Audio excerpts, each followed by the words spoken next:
Muy buenos días. No sé si te ha pasado que a veces cuando iniciamos un propósito, lo iniciamos con tantas ganas que empezamos corriendo y terminamos muy cansados que ya no continuamos con la carrera.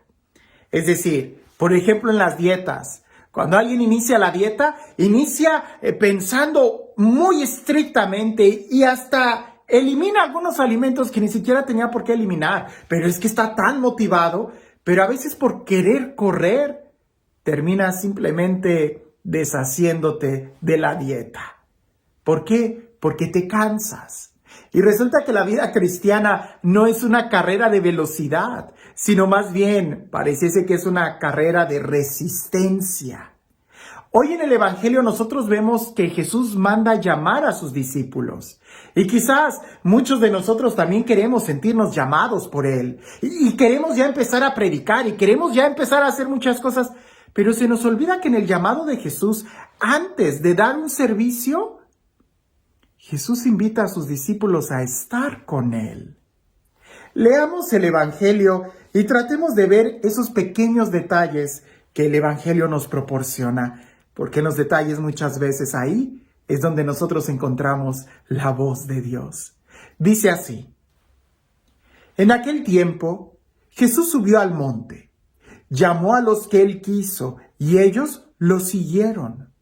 Constituyó a 12 para que se quedaran con Él y para mandarlos a predicar y para que tuvieran el poder de expulsar a los demonios. Constituyó entonces a los 12, a Simón, el cual impuso el nombre de Pedro, después a Santiago y a Juan, hijos de Zebedeo, a quienes dio el nombre de Boanerges, es decir, hijos del trueno, a Andrés, Felipe, Bartolomé, Mateo, Tomás, Santiago el de Alfeo, Tadeo, Simón el cananeo y a Judas Iscariote, que después lo traicionó.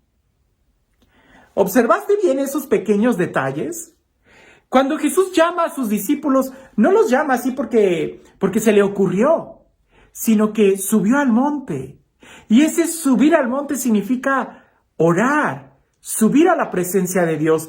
Ya desde el Antiguo Testamento, este gesto simbólico de subir al monte evoca subir a la presencia de Dios, escuchar la instrucción de Dios. El mismo Jesús era un hombre de oración y de una oración profunda. Y el hecho de que el Evangelio nos diga que Jesús subió al monte y después llamó a sus discípulos, nos está hablando de que el fruto del llamado a los discípulos es el fruto de la oración que Jesús tuvo con el Padre. Los escogió en voluntad de oración. A pesar de que dice, llamó a los que Él quiso, ese a los que Él quiso, queda bien claro. Jesús quiere llamarnos. Jesús quiere que estemos con Él.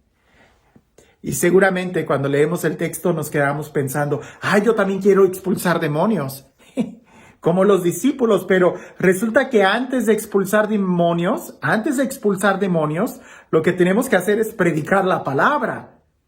Pero antes de que se nos envíe a predicar la palabra, se nos pide que estemos con Jesús. Constituyó a 12 para que se quedaran con Él y para mandarlos a predicar. A veces queremos correr sin antes caminar. A veces queremos predicar sin antes estar a los pies de Jesús. Y hay una pequeña diferencia entre ser apóstol y ser discípulo. El discípulo es el que aprende del maestro. El apóstol es el que es enviado. Pero en el caso de Jesús, el apóstol sigue siendo discípulo porque los llamó para que se quedaran con Él. Aún siendo apóstol, tu trabajo, tu raíz, tu conexión, en el término de ahora, tu Wi-Fi, es la oración, es estar a los pies de Jesús, es estar conectado con Jesús. Porque si no estás conectado con Jesús, si no estás con Jesús, entonces, ¿qué vas a predicar? ¿A quién vas a predicar? O todavía peor, ¿A quién vas a expulsar? Porque muchas veces cuando no estamos con Jesús, terminamos corriendo a los hermanos en lugar de los demonios. Terminamos predicándonos a nosotros en lugar de a Jesús. Por eso es importante que se subraya esto. Hay que estar primero con Jesús, porque es Jesús el que nos va a moldear, el que nos va a corregir, el que va a limar nuestras asperezas, el que nos va a hablar, el que nos va a sanar, el que nos va a capacitar, el que nos va a dar la fuerza para seguir adelante. Ahora, volvamos a leer el texto. Jesús subió al monte, llamó a los que él quiso y ellos lo siguieron. ¿A dónde lo siguieron? A subir al monte, a orar como él, a estar con él.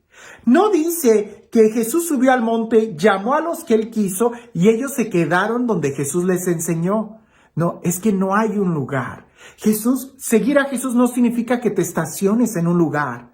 Seguir a Jesús significa toda la actitud de crecer, de abandonar, de lanzarte por cosas nuevas. Y no me estoy hablando de que tengas que cambiar de casa. Habrá circunstancias y momentos, sobre todo en la vida consagrada, donde sí tenemos que dejar la casa. Pero más bien se trata de dejar una comodidad espiritual para crecer, para subir, para profundizar en la oración, subiendo al monte con Jesús. No quedarnos en las cosas terrenales y mundanas, sino que podamos subir a su presencia, a estar con Él. Y Él es alguien que está en movimiento. Él es alguien que siempre está de su vida. Así que no pensemos que seguir a Jesús es quedarnos en un lugar. No, seguir a Jesús implica siempre estar en movimiento, siempre estar a sus pies, escuchando, para poder predicar desde la experiencia del amor de Dios. Y este Dios, el Dios del amor, el Dios de la vida, el Dios de la paz, el Dios que nos llama a cada uno por nuestro nombre, que sea Él quien el día de hoy te bendiga, en el nombre del Padre, del Hijo y del Espíritu Santo. La vida es como una carrera, pero no es una carrera de velocidad, sino más bien una carrera de resistencia. Y no es de velocidad, porque en las carreras de velocidad gana el primero que llegue. Pero en nuestro caso, el primero que llegue siempre tiene que ser Jesús. No trates de correr, más bien asegúrate de que estás siguiendo a la persona correcta, a Jesús. No sea que por querer correr llegues antes que Jesús, y eso sería llegar a un lugar equivocado. La vida es como una carrera, pero no de velocidad, sino de resistencia. Porque nosotros estamos siguiendo a Jesús cuesta arriba, a la montaña. Y en la montaña no se trata de a ver quién llega primero, sino de a ver quién la conquista. Nosotros estamos llamados a conquistar, siguiendo a Jesús. La vida es como una carrera, pero no de velocidad, sino de resistencia. Porque siempre el primero que llega es Jesús. Cuando nosotros estamos en esa resistencia, en ese combate para estar de rodillas frente a Jesús, es cuando lo predicamos a Él. Porque a veces cuando queremos correr en la prédica, llegamos antes que Jesús y terminamos predicándonos nosotros que llevándolo a Él primero. Así que hay que tener muy claro que no se trata de llegar primero, sino de seguir a Jesús. Que no se trata de predicar primero, sino de anunciarlo a Él. La vida es como una carrera. ¿Y tú cómo la estás viviendo? Que tengas un excelente día.